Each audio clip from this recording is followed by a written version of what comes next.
Praise God. Ay, purihin ang Diyos. Yan. Purihin po ang Diyos. Palaging ang pagpupuri ay sa ating Panginoon sa buhay ng bawat isa sa atin. Naalala ko yung ating kinanta nung nakaraang linggo sa ating victory song. Siya ay tamang-tama yan sa ating pag-aaralan ngayong umagang ito. Naalala nyo ba yung kinanta natin nakaraan?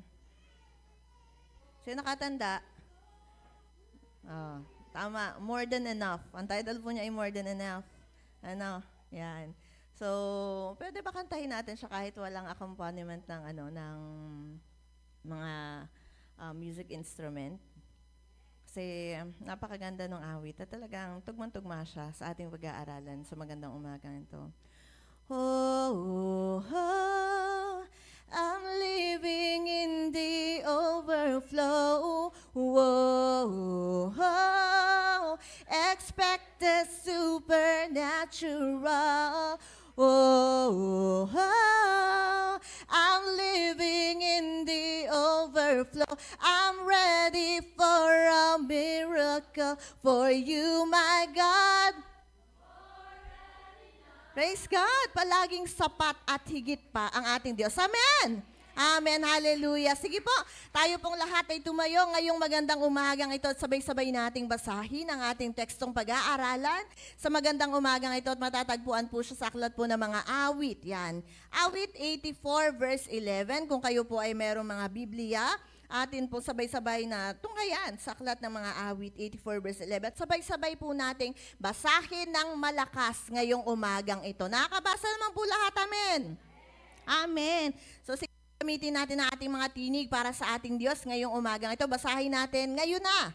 Sapagkat ang Panginoong Diyos ay araw at kalasag, ang Panginoon ay magbibigay ng biyaya at kaluwalhatian. Hindi siya magkakait ng anumang mabuting bagay sa nagsisilakad ng matuwid. Purihin ng Diyos sa pagkabasa ng kanyang mga salita. Tayong lahat ay yumuko at tayong lahat ay dumalangin sa ating Diyos. Hallelujah. Ang pagsamba ay sa iyo, Panginoon, at ang lahat ng kapurihan ay sa iyo, aming Ama. Ngayong umagang ito, sa pag-aaral ng iyong mga salita, Lord, buksan mo ang aming mga puso, ang aming isip, ang aming spiritual na tenga, Panginoon, upang sa gayon, Lord God, maunawaan namin, Panginoon, ang lahat ng iyong mga salita, Panginoon. Ngayong umagang ito, ay yung banal na santong Espiritu, Panginoon, ay kumilos, Panginoon, sa kalagitnaan namin, Panginoon, at magpaunawa, Panginoon, sa lahat, O Diyos, ng iyong kapahayagan sa amin. Ngayong umagang ito, sinasansala namin ang mga pagkilos ng kaaway, walang anumang tangka ng dyablo ang makapananaig sa aming kalagitnaan. Ikaw ang Diyos na siyang aming mapaparangalan, Panginoon. Salamat po. Maging mapagkumbaba kaming tanggapin, Panginoon, ang lahat ng pagtutuwid, ang lahat ng pagre-remind, ang lahat ng pagtuturo, Panginoon, sa bawat isa amin. Salamat po. Ikaw lamang siyang tinataas namin, Panginoon, ngayong umagang ito. Sa iyo ang lahat ng kapurihan, kapasalamatan at pagdakila. Sa pangalan ng iyong anak na si Kristo Jesus, tayo pong lahat ay magsabi ng Amen. Amen! Hallelujah! Amen! Praise God! Yan, hallelujah. Basahin ko po sa English, yan, yung ating talata. Psalms 84 verse 11, sabi po doon, For the Lord God is a sun and shield. The Lord bestows favor and honor. No good thing does He withhold from those who walk uprightly. Yan, purihin po ang Panginoon. Ngayong magandang umaga pong ito. Alam niyo po, ngayong linggong ito is the last Sunday of August. Bukas ay? Praise God! Merry Christmas, everyone! Ano po? Yan, bare months na. Purihin ng Diyos, napakabilis ng araw. Ano po? Talagang hinihigit, hinihila ng Diyos ang araw upang padaliin. Yan, malapit na talaga ang pagdating ng ating Panginoon. At alam niyo po, ngayong buwan na ito, yan. Ngayong buwan po yung huling linggo na pag-aaral natin patungkol sa ating tema. Yan. Ang ating tema po ngayong buwan or ngayong taon ay Soaring High in God's Favor. Or sa Tagalog po, dahil nasasako pa tayo ng buwan ng wika, sabi ay pagpapailan lang sa pabor ng Diyos. Yan. Di ba? Lalim. Pagpapailan lang. Mayroon pa nga mas malalim na term. Sabi ni Pastor Greg, pagpapaimbolo. Tama ba yung aking? Pagpapaimbolo. Yun. Ang sabi, pagpapaimbulo sa pabor ng ating Diyos. Ngayon, meron po akong tanong, punong-puno na po ba tayo ng pabor ng Diyos? Ano na? Praise God. Ano? Yan, punong-puno ang ating kapatid ng pabor. Diba yung pinagpapasalamat niya kanina? Praise God. Yun po ay galing sa ating Diyos. Alam niyo po, itong isang paksang ito, yan, yung paksang pabor. Or mas pababawi natin, sabihin natin, pagpapala. Yan, pagpapala ay isa sa pinakaginugustong pakinggan ng mga Kristiyano. Yan. Isa sa pinakaginugusto talagang pakinggan ng mga Kristiyano. O kahit sabihin natin hindi mga Kristiyano. Gustong-gusto nila pag ang topic is patungkol sa blessing. Yan, blessing. Basta ang pag-uusapan ay pagpapala, asahan mo talagang all ears, lahat ng tao. Yan, all ears tayo dyan. Lahat interesadong makinig kasi lahat ay gusto ng blessing. Sino dito ang ayaw ng blessing? Wala.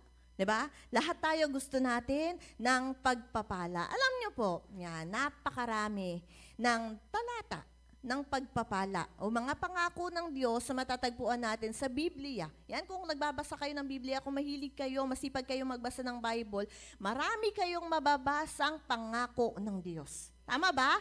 Di ba lahat tayo, meron tayong pinangahawakang pangako ng Diyos sa Biblia. At alam niyo po, lahat at mostly talaga ng mga pagpapalang yan ay merong instruction. Okay? Merong instruction kung paano mo makukuha yung pagpapala na iyon. Yan. So sabi nga, lahat tayo gusto ng pagpapala pero hindi lahat tayo ay gustong sumunod. Tama ba? Yan. Sabi nga, gusto lang natin ng reward, pero ayaw natin ng proseso. Ayaw natin dumaan sa process. Gusto lang natin yung reward, di ba? We want to be blessed in the most easy way. Yan. Na-realize ko na nag-aaral ako nito, kaya siguro maraming mga Pilipino talaga ang mahilig magsugal. Diba? Kaya dami mga Pinoy ang hilig magsugal, ang hilig tumaya sa loto, ang hilig tumaya sa wedding. Bakit? Because we want an easy money. Tama ba? Na-realize na ba yun sa paligid natin? Diba? Kaya nga, ang dami-daming sugal dito sa ating bansa. Ano nga yung scatter? Diba? Kaya ang daming tao lulong sa scatter, yung mga online games. Diba? Yan. Mga casino games na yan, it's because tayo mga Pinoy, gusto natin madalian ang pera. Diba? Pagkagising natin, nandiyan sa snap of your finger, gusto natin, andyan na ang pera. Yung pagkagising mo, mayaman ka na. Yan. Alam niyo po, dahil doon sa katotohanan na yon, it leads to another truth. Na minsan, mali yung pagkakaunawa natin or pagkakaintindi natin sa salitang blessing. Diba? Oh, 'di ba yung mga talagang yung mga nananalo sa mga ganyan, sabihin, I'm so blessed, 'di ba? Minsan mali yung pagkaunawa. Pag sinabi natin yung blessing, there has been a misconception all along sa mga tao na pag meron kang ganito, kapag meron kang ganyan, then sabi nga, you are blessed indeed. Yan. Kaya nga if you search on Facebook or sabihin natin Instagram or any social media platform, yan, type nyo po, yan, sabi nga, #blessed. Yan. Type nyo minsan sa social media platforms, ang daming lalabas, sobrang daming lalabas. At along with that, sabi nga dito is a picture na nagpapakita ng karangyaan na mga napakagandang bagay, either sabihin natin material things or sabihin natin on a vacation, di ba? Ganun tayo minsan, pag kunyari meron tayong natanggap na pagpapala, post tayo, #blessed, #favor. Ayan, di ba? Yan. So sabi nga dito, nagagawa natin yung mga bagay na yon, yung mga maganda sa paningin natin. Yan. Maganda sa pakiramdam natin. Feeling natin talaga, we are blessed. So don't get me wrong. Okay, don't get me wrong. Yes, the Lord is giving us those things. Yan. And alam niyo po, according to our text this morning, sabi nga, pinahihintulutan yun ng Diyos. The Lord is so generous in all things that will make us happy. Diba? Sabi ko nga, nagkakwentuhan kami ni Shara kahapon. Alam mo, ang Diyos hindi naman KJ. Okay? Hindi niya para-arasin yung mga bagay na makakapagpasaya sa atin. Kasi hindi naman KJ talaga ang Panginoon. Okay? Pero ang tanong, sabi nga, yung talata ba na binasa natin ngayong umaga, yun ba talaga yung ibig sabihin nun? Yung pagkaunawa ba talaga natin doon ay tama? Okay? Kasi sabi nga sa Tagalog, basahin ko po ulit, ang Panginoon ay nagbibigay ng biyaya at kaluwalhatian. Hindi siya nagkakait ng anumang mabuting bagay. Yun po ang sabi. So, pag-aralan natin ngayong umagang ito, yun bang pagkaunawa ko dito sa tekstong to, yun talaga ang ibig sabihin. Nasabi nga dito, whatever we ask that we think is good for us, ibibigay siya ng Lord para sa akin. Kasi mabuti yun sa tingin ko eh. Yan. So sabi ko nga, ang daming promises ng Diyos na mababasa natin sa Biblia. At tayo syempre, we delight. Di ba ang saya-saya natin knowing that the Lord promised us, okay? Na napakaraming promise ng Panginoon that the Lord wanted us to have so many good things. The Lord is giving us blessings. The Lord is giving us favor. Yan. Pero alam niyo po, kailangan maging maingat tayo bilang mga mananampalataya. Okay? Maging mag-ingat tayo sa pag-unawa at pagkiklaim ng mga pangako na yon. Kailangan nauunawaan mo muna yung teksto. Kailangan, sabi nga dito, you know the context para maunawaan mo yung sinabi ng Diyos. Ano bang ibig sabihin ng Panginoon nang sinabi niyang, the Lord does not withhold good things to us? Lahat ba talaga ng mabubuti na tingin ko ay hindi ipagkakait sa akin ng Panginoon? Ano bang ibig sabihin ng talatang yon? Yan. Sa ating pagbabasa kasi, pag-aaral, minsan, hindi, pagbabasa, sabihin natin pagbabasa, kasi kaya nagkakaroon ng misconception sa salita ng Diyos, binabasa mo lang, hindi mo pinag-aaralan. Okay? Sa pagbabasa natin ng salita ng ating Panginoon, minsan meron tayong maling pagkakaunawa patungkol doon sa ating mga binabasa. At ngayong umaga, pag-aaralan natin tong awit 84 verse 11.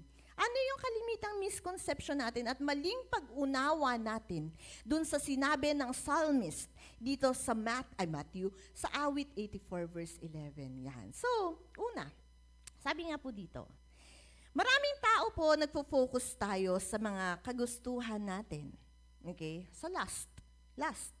When they speak of the word good, they try to equate it to something they want. Pag sinabing good, gusto ko. Okay? Ala, mabuti so sa akin kasi gusto ko to. Yan. Yan yung mga tao, yan yung mga sabi nga makamundo. Akala natin kapag sinabing good, yun yung mga bagay na makakapagpasaya sa atin, mga bagay na tingin natin ay makakapag-satisfy sa atin. At mostly, those are worldly things. Pero sabi nga, nagkakamali tayo. Kasi alam niyo ba, sabi po sa aklat po ng Filipos 3, verse 18 to 19, sabi po doon, sapagkat tulad ng madalas kong sinasabi sa inyo noon at ngayon luha ang inuulit ko, marami ang namumuhay bilang mga kaaway ng krus ni Kristo.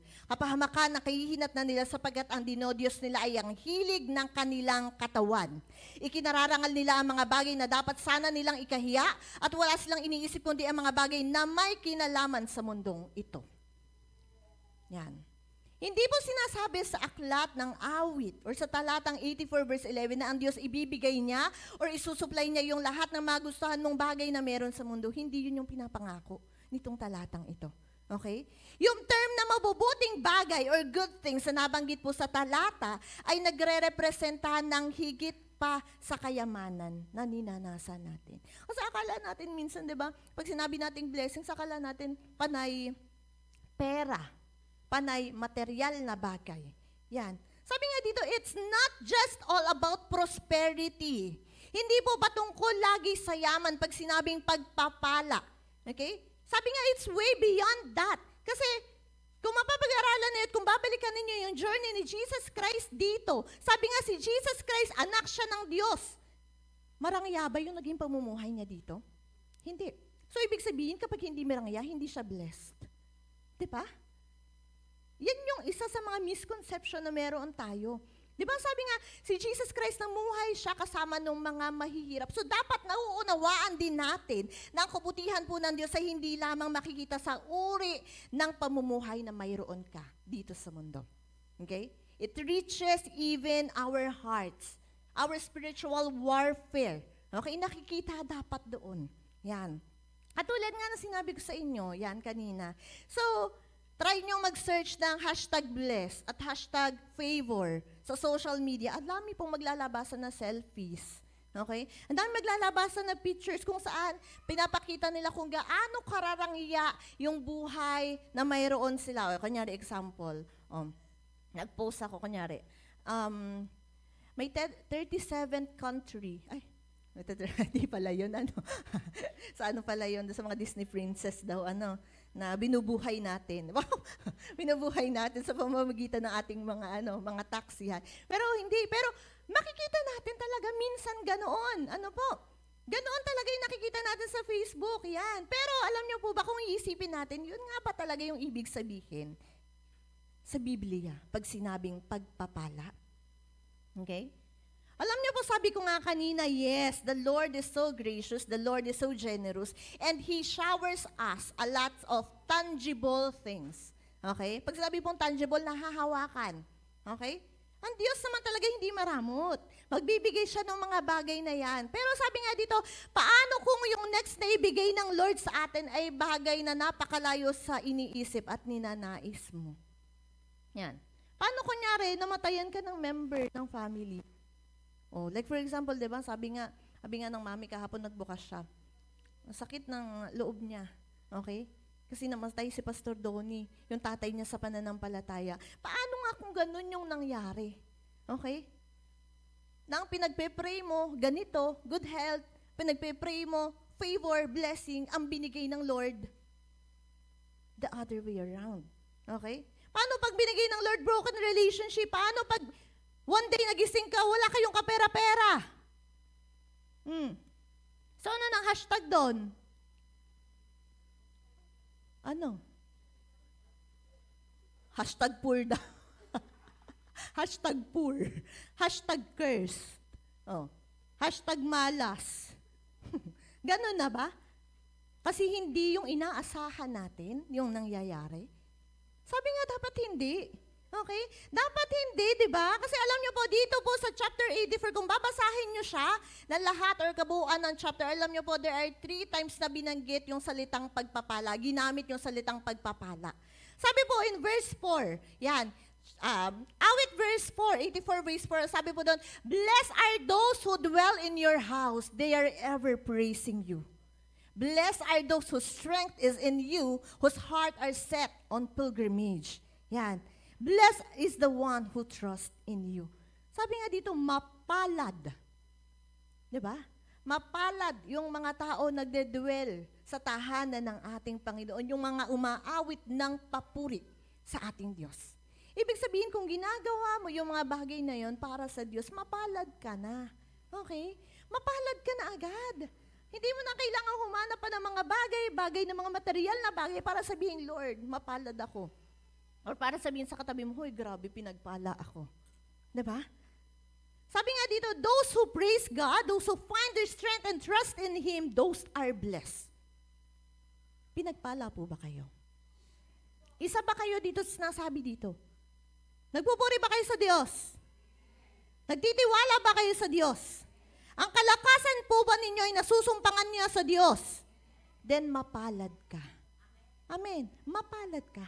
If you find all those things, hindi sa sarili mo, hindi sa mga bagay dito sa mundo, kundi sa ating Panginoon. Amen. So ito po sumulat na aklat ng mga awit ay nagpapaalala sa atin ng isang magandang buhay, isang pinagpalang buhay ay hindi patungkol sa pagkakaroon ng lahat ng material na bagay na ninanais natin dito sa mundo. Yan. Sabi nga dito, goodness is not equal to material blessing. Okay? Hindi po. Hindi pa lagi. Na ang kabutihan ay equivalent doon sa meron ka ng lahat ng bagay. Yan.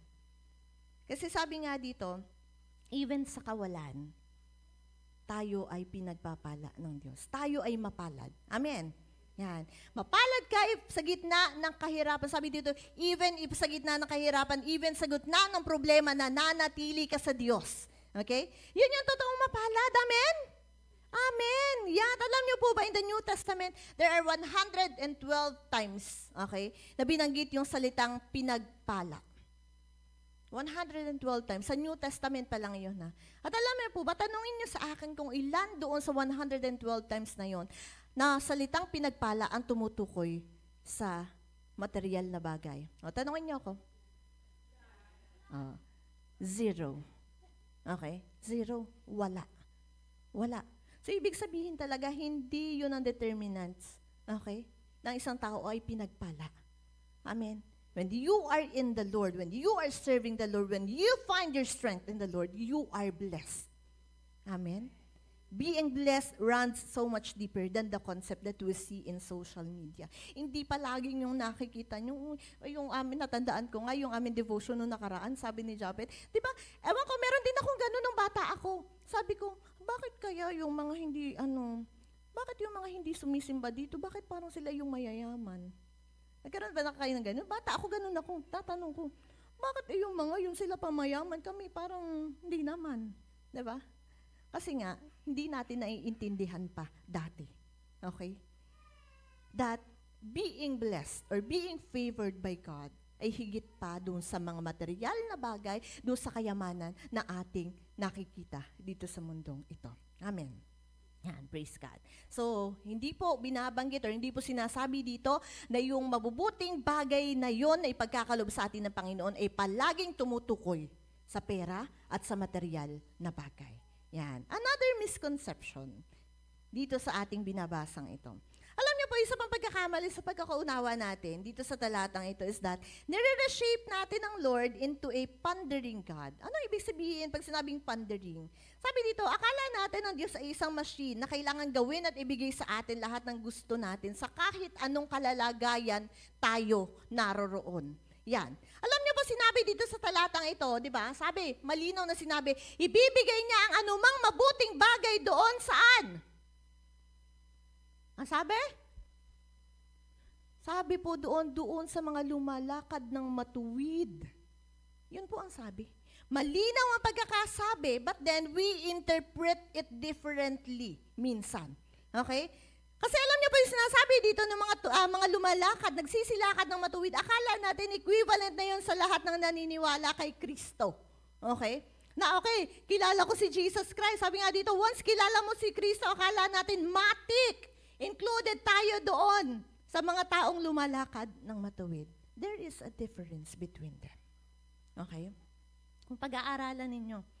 Sabi nga dito, that is a very obvious misinterpretation of the Word of God. Kasi akala ng iba sa panahon ngayon, lalo na yung mga sabihin natin medyo bago sa pananampalataya, or even sabihin natin yung medyo matagal na minsan, nagkakamali pa rin tayo ng pagkaunawa na akala natin na dahil tayo ay na kay Kristo, na dahil tumanggap tayo kay Kristo, tapos na.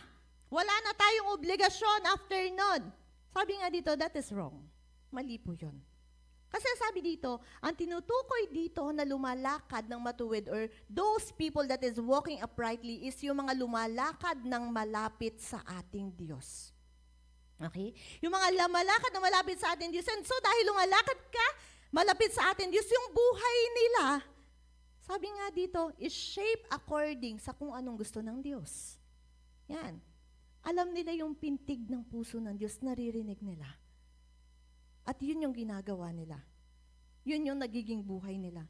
Kasi diba, isipin nyo, when you are close to someone, kapag meron kayong mga kaibigan, yung mga sabihin nating best friend, di ba alam natin kung ano yung gusto niya, alam natin kung ano yung ayaw niya, at as much as possible, kung alam natin yung mga bagay na ayaw niya, hindi natin yun gagawin. Okay? Sa kanya. Bakit? Kasi gusto natin, love tayo eh. Okay? Gusto natin talaga, na kumbaga, close yung relationship na meron tayo.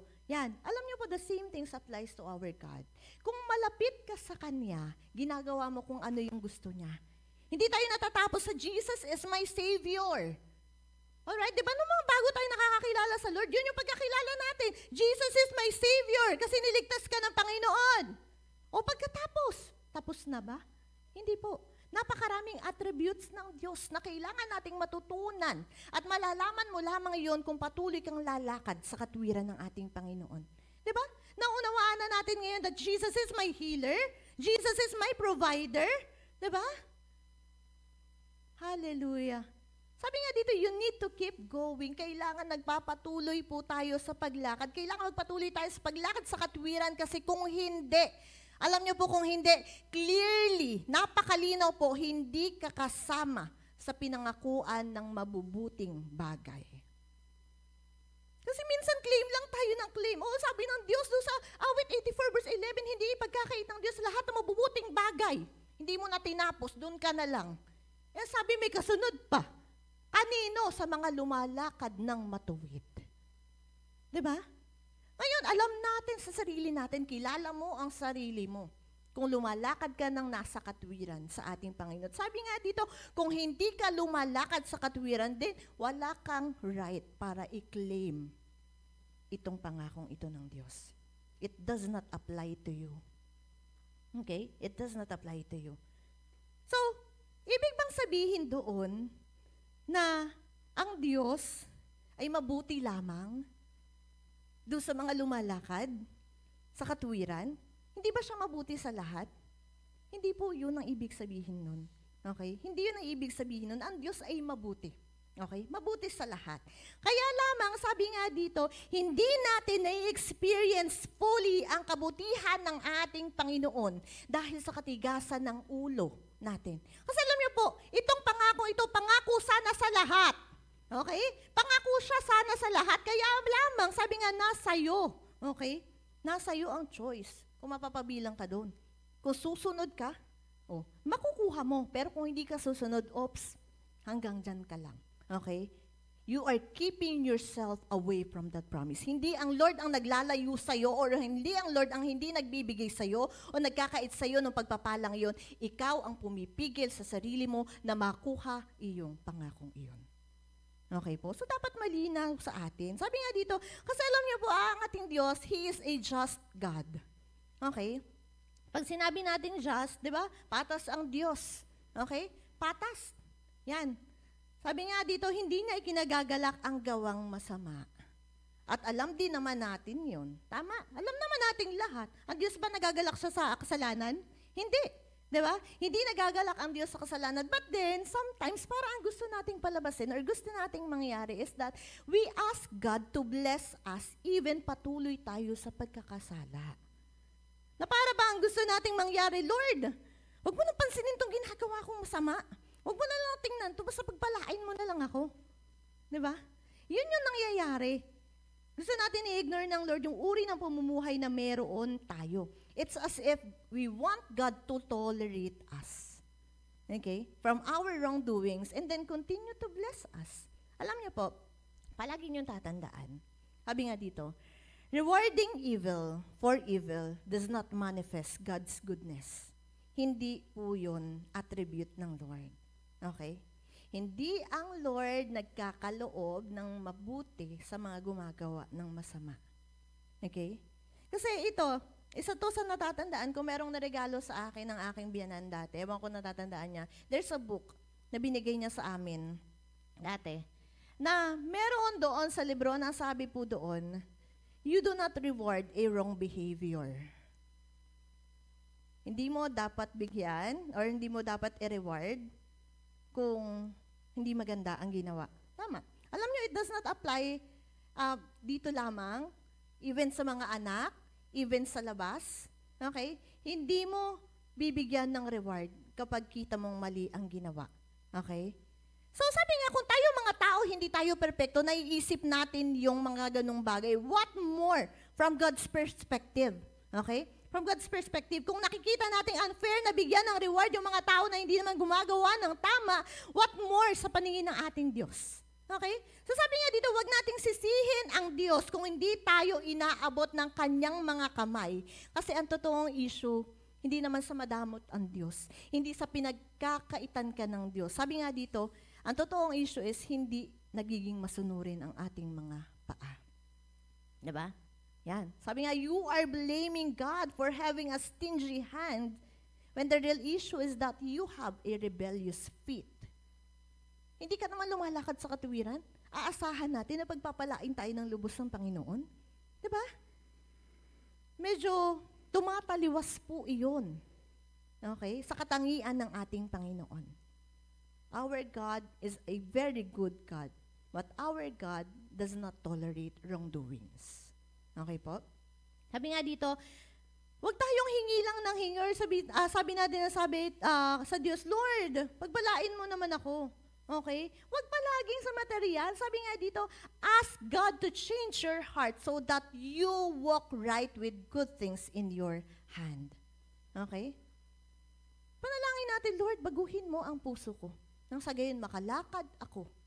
Okay? Makalakad ako sa katwiran mo. Yan. Hebrews 12 verse 7 to 9. Sabi po dito, tiisin ninyo ang lahat ng hirap tulad sa pagtutuwid ng isang ama. Dahil ito'y nagpapakilalang kayo tinatanggap ng Diyos bilang tunay niyang mga anak. Sinong anak ay hindi dinidisiplina ng kanyang ama? Kung ang pagdidisiplina na ginagawa sa lahat ng anak ay hindi gagawin sa inyo, hindi kayo tunay na mga anak, kundi kayo yung mga anak sa labas. Hindi ba dinidisiplina tayo ng ating mga magulang? At dahil dyan ay ginagalang natin sila?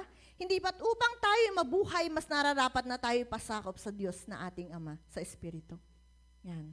Mahal tayo ng Diyos, pero syempre, ayaw ng Diyos na tayo nagpapatuloy sa ating mga maling ginagawa. Sabi nga sa talata, di ba, nating binasa, sino ba sa inyo hindi dinidisiplina ng inyong mga magulang? Meron ba sa inyo? Na hindi kailanman pinalo, hindi kailanman pinagalitan, kahit mali ang ginagawa? Wala. Bakit? Kasi yun ay patunay na minamahal ka ng iyong magulang. What more ang Diyos? Diba? What more? Ang ating Panginoon. Kung hindi ka man pinagpapala ng ating Panginoon, it's because, sabi nga, hindi naman talaga nakabase sa ating kabutihan ang pagpapala ng Diyos. Pero sabi nga, ang pabor ng Diyos ay palaging nakatunghay, nakakiling doon sa mga sumusunod sa Kanya. Amen. Yan. Kaya nga, sabi nga dito, yun yung difference Kung pag-aaralan yun, sinasabi ni Sister Alma, between a Christian and a disciple. Diba? Makikita natin yung difference talaga. Sabi nga, by faith, sa pamagitan ng pananampalataya, we enter into a grand salvation plan. Pero alam niyo po, hindi natapos doon sa kaligtasan ng bawat isa sa atin ang paglalakbay natin. Okay?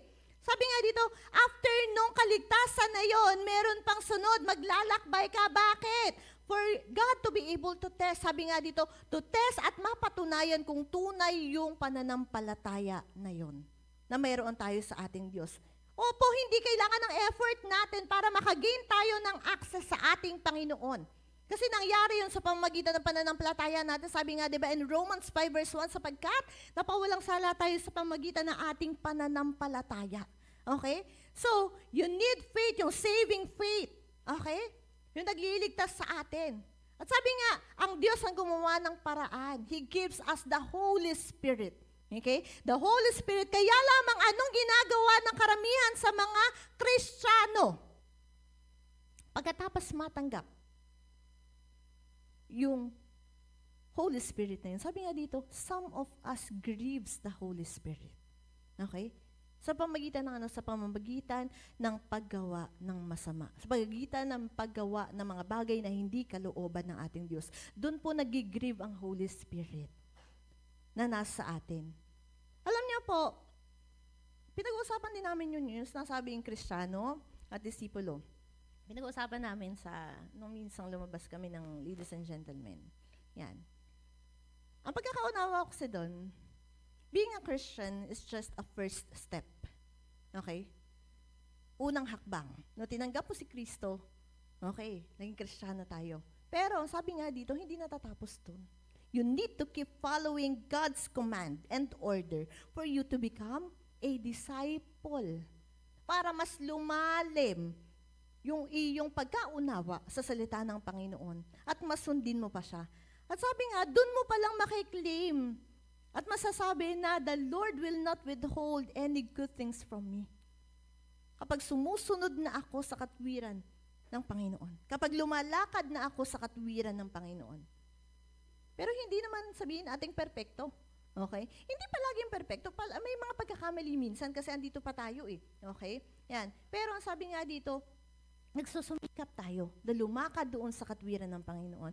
And sabi nga dito, kapag andun ka na sa kalalagayang yon, then you can claim this promise from the Lord that He will not withhold good things from you. Bakit? Kasi lumalakad ka sa katwiran ng ating Panginoon. Pero sabi nga dito, kung hindi ka namumuhay sa katwiran ng Diyos, then I am so sorry. Napakalinaw po sa kanyang mga salita.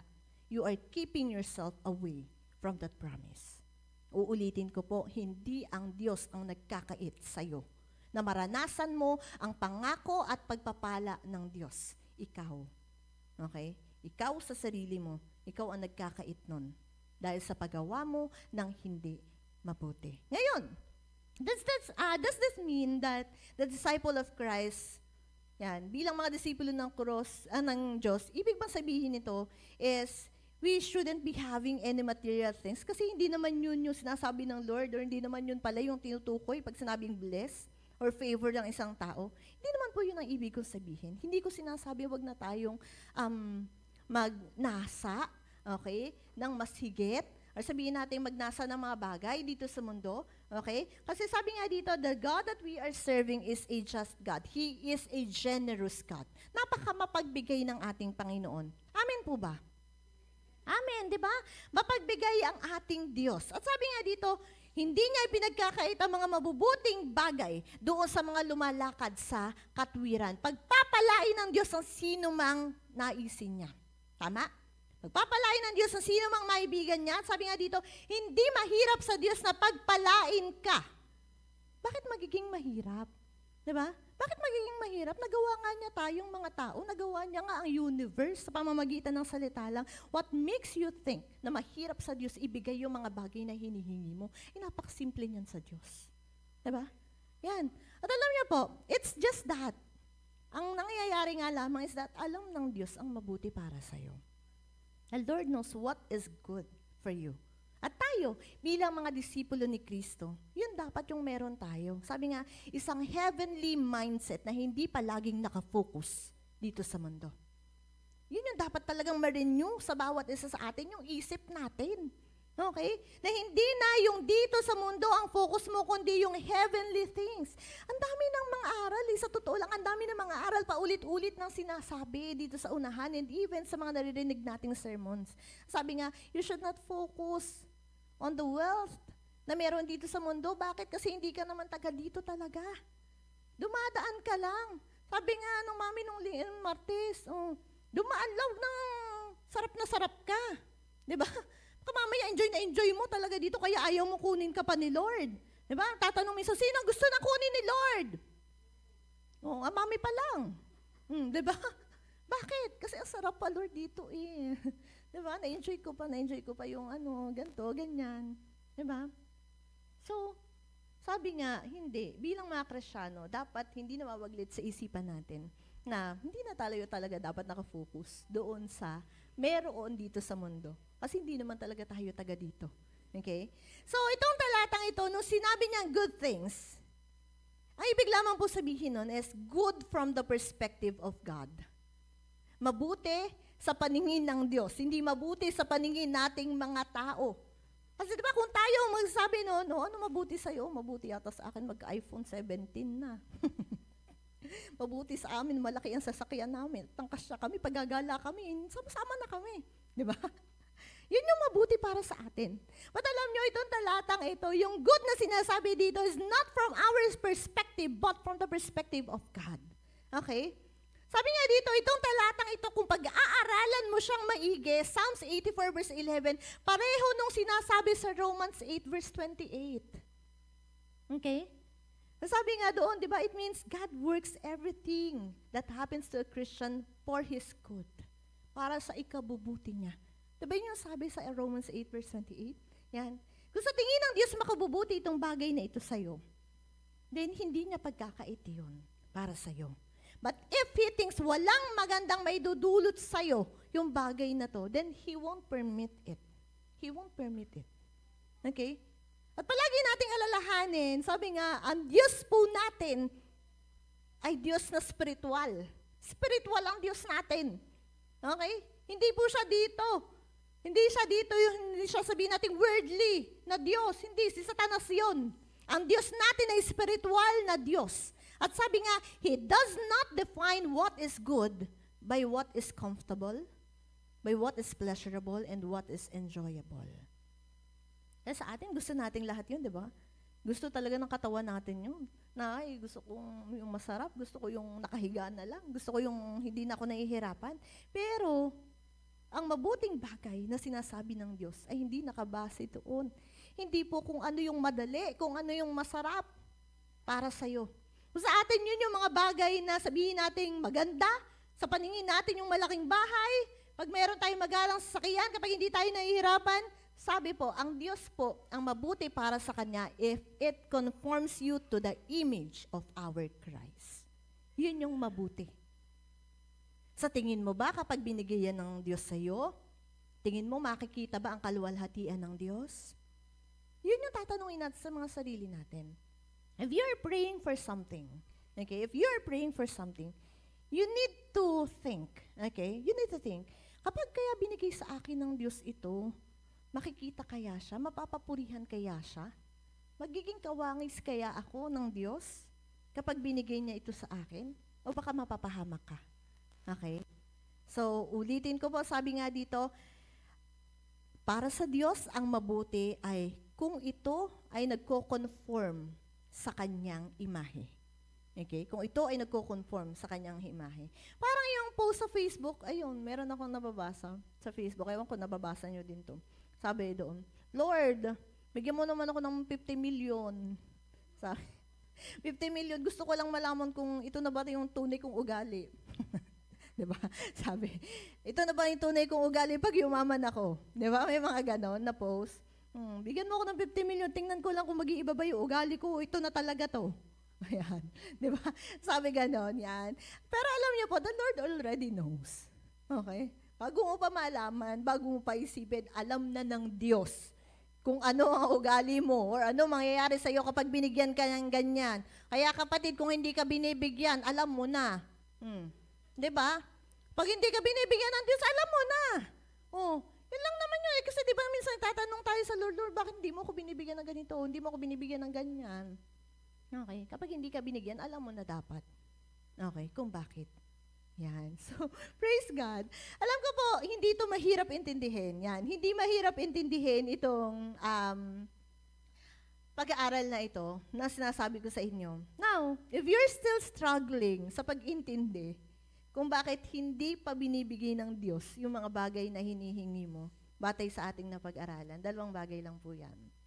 Sabi dito, it's either hindi ka lumalakad sa katwiran ng Diyos, or, sabi nga dito, it's either hindi ka lumalakad sa katwiran ng Diyos, kaya hindi ka kasali doon sa pangakong yun, or else, sabi nga dito, ang mindset mo ay nakafocus pa rin dito sa mundong ito. Ang mabuti sa'yo ay nakafocus pa rin doon sa mga pisikal na pagpapala na hinihing mo sa ating Panginoon. Yan. So, sabi nga po dito, our Lord or our God does not withhold good things, any good things, to those who walk uprightly. Sa lahat ng lumalakad na nasa katwiran. Pero, alam niyo po, ang pagkakaloob po ng Diyos ng pagpapala at pabor ay hindi nakabase sa ating oras. It's not your timeline. Okay? Hindi sa ating proseso, hindi sa kung ano yung inaasahan natin. Kasi alam niyo po, ang Diyos ay Diyos. Ikaw ay hindi. Hindi ka Diyos. Gumagawa siya ayon sa nais niya. But because we know and we trust that the Lord is good, di ba, makaaasa tayo na ipagkakaloob ng Diyos sa atin lahat ng mabubuting bagay na ating kinakailangan. Yun yung faith natin. Di ba? Yun yung pagtitiwala natin sa Diyos. Ang Diyos ay mabuti, nakikita niya ang ginagawa ko, hindi man palagi. Di ba? Pero nagsisikap ako. Nagsisikap tayo. Yan. At makaaasa tayo na ibibigay ng Diyos lahat ng pinakamainam na bagay na ating kinakailangan. Pero alam niyo po, sana nauunawaan din natin na hindi ibig sabihin na nag-yes ang Diyos. Ang ibig sabihin nun ay ipagkakaloob niya na agad. Kasi di ba ganun tayo sa mga magulang natin? Na, oy, bili mo naman ako ng ganito, mama, ibili mo ako ng ganito. Pag nag-yes ang magulang, gusto natin, instant, andyan na, ibibili ka na. But you know what? His yes doesn't always mean now. Pagdating po sa Diyos, maaaring oo, pagkakaloob yun sa'yo ng Panginoon. Pero hindi ibig sabihin nun, agad-agad. Ibibigay sa'yo ng ating Diyos yun. At hindi ibig sabihin, sabi nga dito, and not because He delay, ibig sabihin, He denies. Di ba palagi natin mababasa yun? Not because He delay, He denies. Hindi ibig sabihin, ang tagal, Lord, grabe ka naman, hindi mo naman binigay sa akin yun. Hindi po ibig sabihin ay ganon. Hindi ibig sabihin pinagkaitan ka ng Lord. The Lord is waiting for that proper time to bless you with what you are asking for. Kasi alam ng Lord kung ano ang mabuti para sa atin. Ang pagtitiwala natin sa Diyos ay dapat may kalakip na pag-iintay sa tamang oras na niloloob niya. Yung pangailangan natin, alam niyo po, you do not need to worry about that. Yung mga pangailangan mo, yung mga needs mo, hindi mo na dapat yun pinoproblema. Kasi sabi nga in Matthew 6 verse 20, 16, ninyo ang mga ibon sa himpapawid. Sabi doon, hindi sila nagtatanim, ni umaani man o kaya nagtitipon sa kamalig, ngunit pinapakain sila ng ating Ama na nasa langit. Mas mahalaga ka kaysa sa ibon. Diba? Sabi pa po, Matthew 6 verse 30, kung dinadamitan ng Diyos ng ganito ang mga damo na parang, na buhay ngayon, pero kung nabakasan ay malalanta at susunugin, kayo pa kaya? Diba? Ikaw pa. Sabi ng Lord, diba? Ang liit naman ng pananampalataya mo kung nagdadoubt ka pa na pa yung mga pangangailangan mo hindi ibibigay ng Lord. It has been provided to us by the Lord. Yan. Malinaw po, sinabi sa kanyang mga salita sa New Testament. Pero paano yung mga gusto mo? Yung mga wants mo? Yan. Sabi nga, manalangin ka. Pray to God. Naalala ko yung sinabi ng mami sa sermon niya one time. Sabi niya, lahat ng kailangan natin provided na yan ng Lord. Yung mga natatanggap mo na hindi mo naman kailangan, alam mo tawag dyan, that is favor. Favor from the Lord. Diba? Kaya minsan, diba, maiisip ka, grabe Lord, hindi ko naman talaga kailangan, pero pinagkaloob mo. Pabor galing sa ating Panginoon. Yan. Sabi nga, hindi naman madamat ang Diyos. Never nagkait ang Diyos. Never nagdamot ang Diyos. Okay? Never. Yes, sabi nga dito, He wants us to focus on spiritual riches kasi yun naman talaga dapat. Bilang mga disipulo ng Diyos, yun dapat yung focus ng ating isipan. Hindi yung magpayaman dito, kundi magpayaman doon sa langit. But, we are living in this era na sabi nga, sobrang daming innovation, ang dami-daming bagay na makikita natin sa paligid. Alam niyo po, I know the Lord is very, very generous, especially sa mga tapat sa Kanya. Hindi niya hahayaan na kawawa ka. Diba? Kaya nga, diba, praise God sa ating mga kapatid, naka-iPhone 16 sila. iPhone 16, cutie. Yan. Ang tawag po doon, pabor. Pabor ng Diyos yun, na hindi mo naman kailangan sa totoo lang. Diba? Pero, binigyan ka ng Lord. That is favor. Yan. That is part of His favor in your life. Alam niyo pa, hindi mahirap para sa Diyos magbigay ng pagpapala at pabor. Kasi sabi nga, He has already given us the best, and that is His Son. Diba? Binigay nga ng Diyos ang pinakamainam sa Kanya nung binigay niya si Jesus Christ para sa atin. Ngayon, bakit sa tingin mo ipagkakait niya yung mga maliliit at simpleng bagay na sabi nga dito, hinihingi mo? Nasimula na ng Diyos na pagpalain ka nung binigay niya si Jesus Christ to redeem you. Hindi niya hahayaan na matapos ang goal niya ng basta-basta na lang.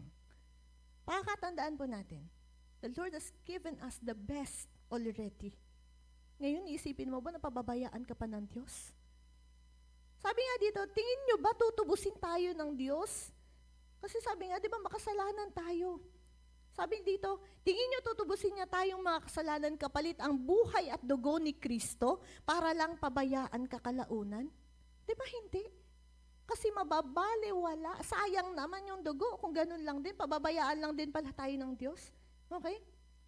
Kung papatayin lang din tayo sa gutom, kung pahihirapan lang din tayo. Diba? Sabi nga dito, sobrang mahal nung pinambayad. Para lang mawala tayo doon sa sumpa ng kamatayan. Sa tingin mo, pagkakait pa niya yung konting grasya na hinihingi mo sa Kanya. In Romans 8 verse 32, sabi dito, kung sarili niyang anak, hindi niya pinagkait. Sa halip ay binigay niya para sa ating lahat. Hindi kaya niya ibibigay ng masagana sa atin ang lahat ng bagay? Diba? Panampalatayanan natin yun.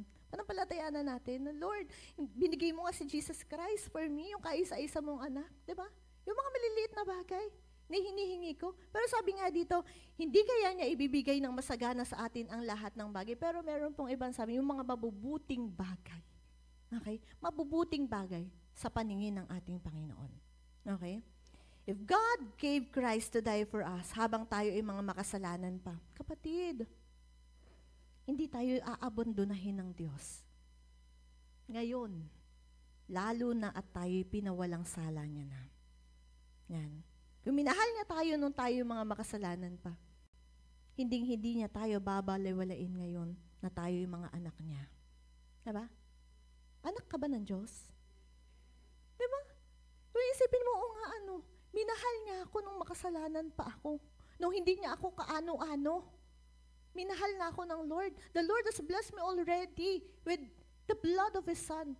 Ngayon pa naman, na anak niya na ako, ngayon pa ba ako pababayaan ng Diyos? Diba? In Matthew 7, sabi po doon, yan, tatapos na po ako.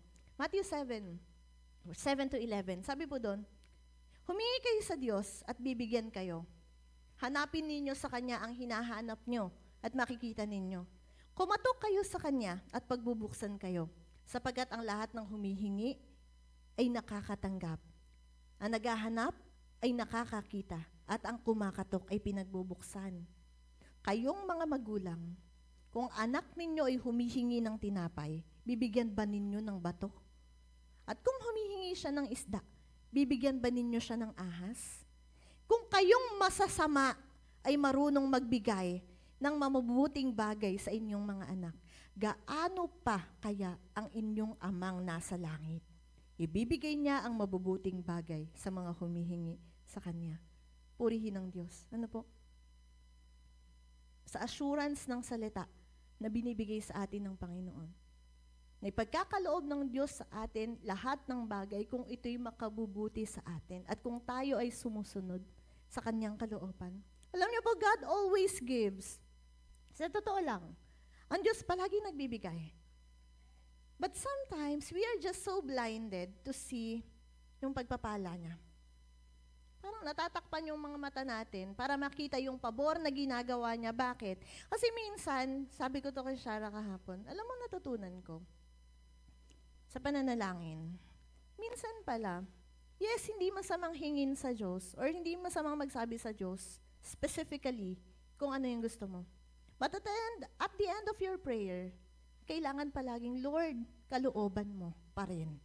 Hindi yung kalooban ko. Kasi minsan you are very specific with your prayer na parang tinatanggalan mo ng karapatan ng Diyos na gawin kung ano yung mga ibigan niya. Lord, gusto ko ng ganito. Ito talaga, ito ha. Ngayon, kaya minsan pinagpala ka na pala hindi mo makita. Bakit? Kasi masyado kang focus doon sa nasa isip mo. Sabi nga, ang Diyos ay Diyos. Alam niya kung ano ang mabuti para sa'yo. He knows what is good for you. Yan. Sometimes the Lord won't give us the exact same thing that we are asking for. Hindi palaging sa paraan na ginugusto natin. Pero makakasigurado tayo na ang Diyos ay nagpapala. Ang Diyos ay nagkakaloob. At sabi nga, His ways are always better than ours.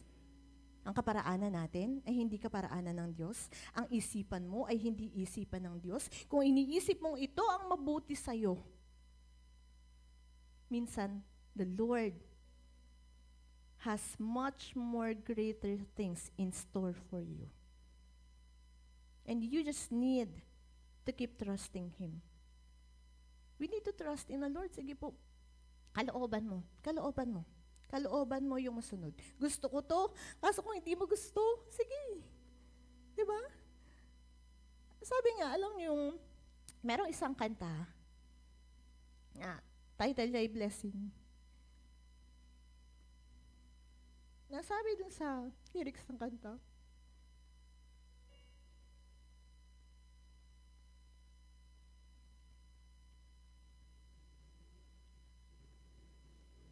sabi, paano kung yung pagpapala pala ng Diyos, it comes through things that we didn't expect? Paano kung yung healing pala na hinihingi mo sa Diyos, minsan kailangan talagang masaktan ka?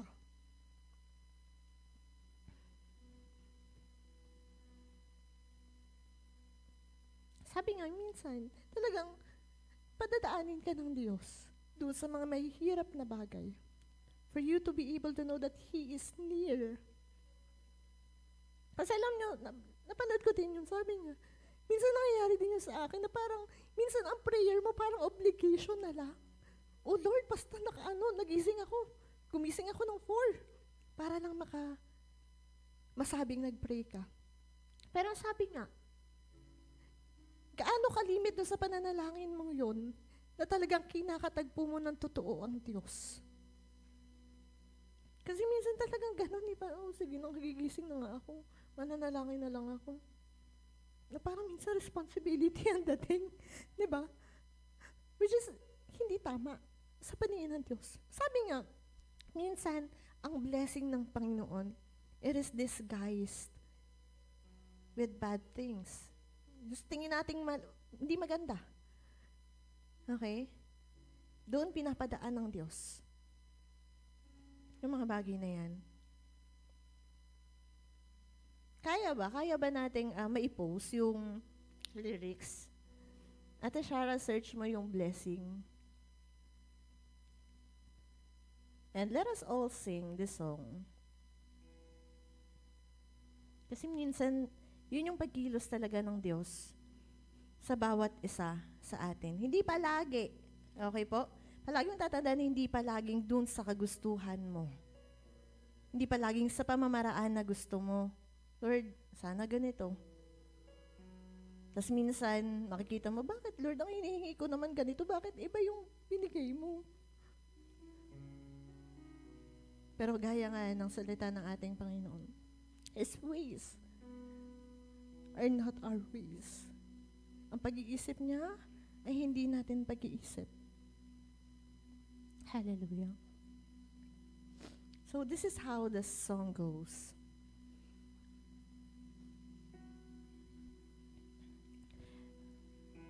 We pray for blessings. We pray for peace. Comfort for family. Protection while we sleep. We pray for healing, for prosperity. We pray for your mighty hand to ease our suffering. And all the while, you hear each spoken need. Yet love us way too much to give us lesser things. 'Cause what if your blessings comes through raindrops? What if your healing comes through tears? What if 1,000 sleepless nights are what it takes to know you're near? And what if trials of this life are your mercies in disguise?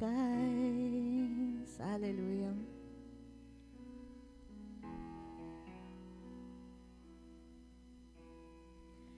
We pray for wisdom, your voice to hear. And we cry in anger when we cannot feel you near. Without your goodness, without your love, as if every promise from your word is not enough. And all the while, you hear each desperate plea, and long that we'd have faith to believe. Let us sing this song. 'Cause what if your blessings comes through raindrops? What if your healing comes through tears? What if 1,000 sleepless nights are what it takes to know you're near? What if trials of this life are your mercies in disguise? When friends betray us, and when the darkness seems to win, we know the pain reminds this heart that this is not our home. Hallelujah. Sabi nga po sa kanya mga salita, hindi naman talaga ito ang tunay nating tahanan. Ano po? Hallelujah. For the last time. 'Cause what if your blessings comes through raindrops? What if your healing comes? And what if 1,000 sleepless nights are what it takes to know you're near? What if my greatest disappointments or the aching of this life is the revealing of the greater thirst this world can't satisfy? What if trials of this life, the rain, the storms, the hardest nights, are your mercies in disguise? Hallelujah. Tulad po ng sabi ko kanina, sometimes the Lord gives us what is best for us sa mga bagay na tingin natin na hindi maganda sa ating paningin. But He knows what is best for us. At yung binibigay niya, those are good for us. Minsan, not the way that we expected it. But that is good for us. Minsan may mga umaalis, may kailangang alisan ng Diyos. Minsan talaga, kailangan dumaan din sa kawalan. Minsan talaga, dumarating sa point na kailangan masaktan tayo to reveal a greater plan for us by God. Palagi po nating alalahanin ang talata na ating binasa. In the book of Psalms 84 verse 11, ang Diyos ang nagkakaloob ng lahat ng mabubuting bagay. Sabi nga po, hindi niya ipinagkakait, hindi niya kailanman ipagkakait ang mga mabubuting bagay para sa lahat ng lumalakad sa katwiran ng ating Panginoon. Hallelujah. Bilang mga tagasunod ng ating Panginoon, mga disipulo ng ating Diyos, let us always remind ourselves that we are blessed. We are highly favored by our God. Huwag nating tingnan yung mga bagay na wala tayo. Ano po? Huwag nating tingnan yung mga bagay na meron yung iba na wala ka. Ang Diyos ay mabuti sa buhay ng bawat isa. Palagi nating pagtiwalaan na gagawin ng Diyos ang pinakamainam para sa bawat isa sa atin. Praise God. Pag hindi pa maganda, sabi nga, hindi pa tapos ang Diyos. Amen? Let us keep on trusting God. Hallelujah. Father Lord, Father God, we glorify your holy name.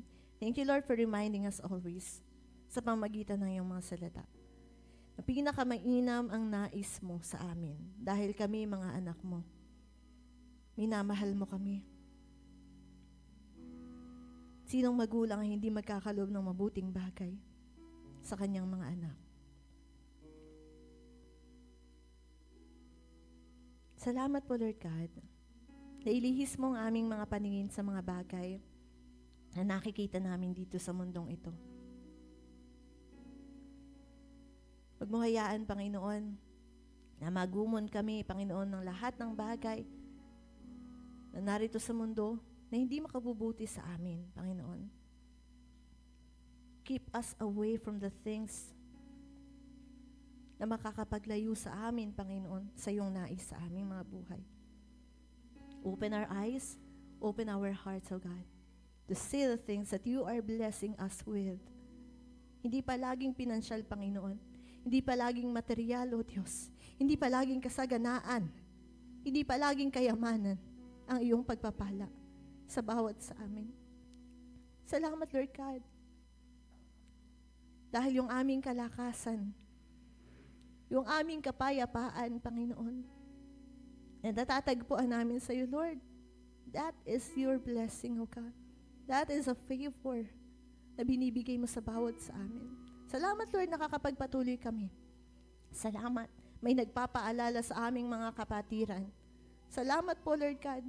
Hindi man kami, Panginoon, palaging sagana, Panginoon, sa kayamanan. Salamat, meron kaming pamilya na nagmamahal sa bawat sa pamilya, Panginoon, na andun yung pagmamalasakit, O Diyos, sa bawat isa sa amin.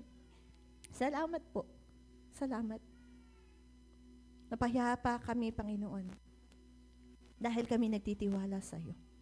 Salamat po, Lord God, for all the good things na binibigay mo and you have in store for us. Thank you, Lord. We are truly indeed, O God, truly blessed, O God. Blessed indeed. Favored indeed. Dahil ikaw ay aming Diyos. Dahil kami nakapagpupuri sa iyo. Malaya kami nakalalapit sa iyo, Panginoon. Malaya kami naidudulog sa iyo ang lahat ng hinaing ng aming mga puso. Salamat dahil nakatingin ka, Panginoon. Salamat po. Hindi mo kami isinasantabi, Panginoon. Salamat, aming Diyos. Salamat. Purihin ka, Panginoon, sa aming mga buhay. Dakilain ka, O Diyos, sambahin ka. At sa iyo ang lahat ng kapurihan, lahat ng kapasalamatan. Sa pangalan ng iyong anak na si Kristo Jesus, tayo pong lahat ay magsabi ng Amen.